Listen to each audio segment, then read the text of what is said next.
أعوذ بالله من الشيطان الرجيم بسم الله الرحمن الرحيم تنزيل العزيز الرحيم لتنذر قوما ما أنذر آباؤهم فهم غافلون صدق الله العظيم.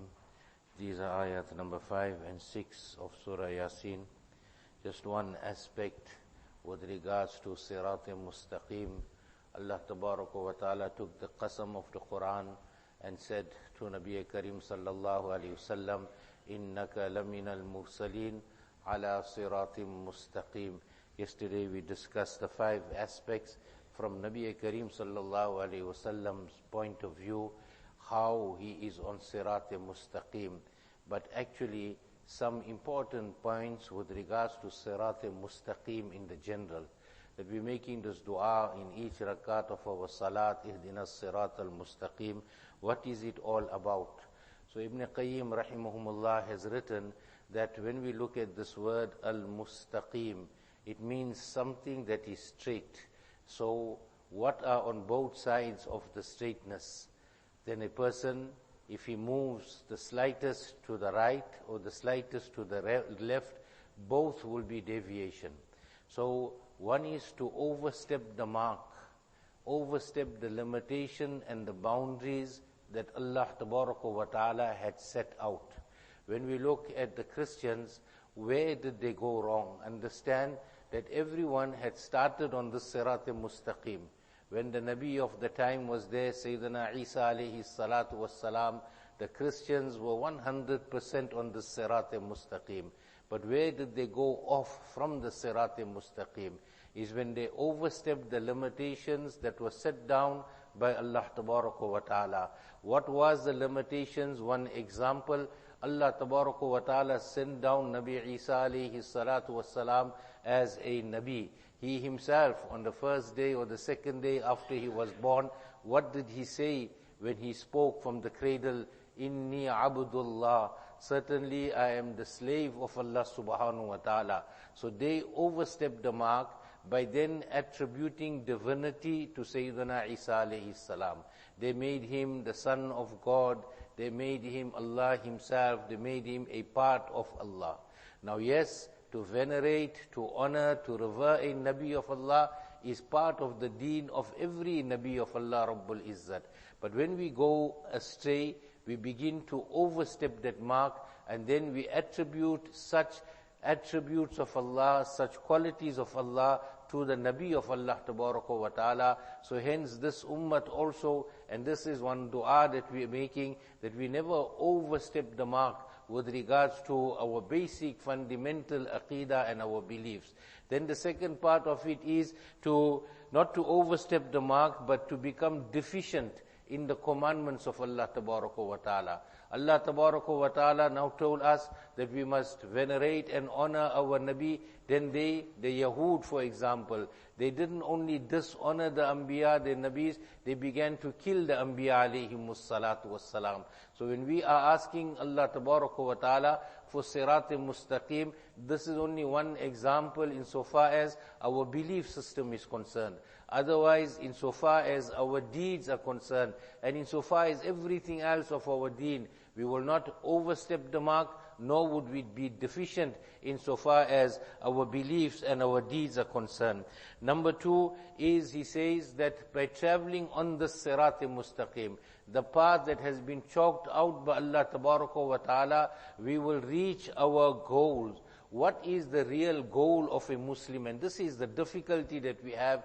We forget our goals in life. Allah sent us into this world, and Allah Tabaraka wa Ta'ala himself had chalked out, and Allah Ta'ala himself had set out the goals. The first goal that every Muslim needs to have is to recognize who Allah Tabaraka wa Ta'ala is. This great personality of Allah who is almighty, that Allah who has all the power, that Allah who is the Raziq, that Allah who is the Rab, He gives us our sustenance, He nourishes us, He cherishes us. More often than not, that becomes contaminated because of our worldly activities. So the one part of Sirat Mustaqim, that in this world we earn the recognition of Allah Tabaraka wa Ta'ala, who Allah Tabaraka wa Ta'ala is. Then the second aspect of it is, what is our ultimate goal? Our ultimate goal is najat, emancipation, success in the hereafter, and that is Jannah. So remaining on this Sirat Mustaqim, we'll be able to acquire both the goals. May Allah Ta'ala make it easy for us, but we need to know that we have to learn to recognize who Allah Ta'ala is, and then of course fulfill all the obligations that Allah Tabaraka wa Ta'ala has set out. Then thereafter he writes, the third aspect is, follow any other path but the Sirat Mustaqim. We are not going to reach this objective. So hence we need to be very particular about choosing our way of life, about choosing what we need to do and how we need to believe. Thereafter he writes, number 4, that this is the shortest way to get to Allah subhanahu wa ta'ala. In geometry also we learn that the straight line between A and B will take us quicker from our point of departure to the point that we reach. So hence we will reach Allah tabaraka wa ta'ala quicker. And number 5, a very important aspect about it is that this Sirat Mustaqim, there is no difficulty in it. Allah Tabaraka wa Ta'ala created ease in every aspect. Allah Tabaraka wa Ta'ala knows our temperament, knows our abilities, what we can do. Allah Tabaraka wa Ta'ala commanded us to do. What we cannot do, that Allah Tabaraka wa Ta'ala did not command us. Thereafter, in ayat number 5, after speaking about Nabi Kareem sallallahu alaihi wasallam, Allah subhanahu wa ta'ala says, Tanzeel al-Azizir Rahim, referring to two things. One was, remember the qasam that Allah Ta'ala took the oath, wal Qur'anil Hakim, the qasam of the Qur'an that is filled with wisdom. And Allah Ta'ala is speaking about the second part, ala siratim mustaqim. This Qur'an and this siratim mustaqim is the revelation of Allah Subhanahu wa Ta'ala. Here, very amazingly, Allah Tabaraka wa Ta'ala uses two qualities of Allah to express that the Qur'an is the revealed kitab of Allah Ta'ala.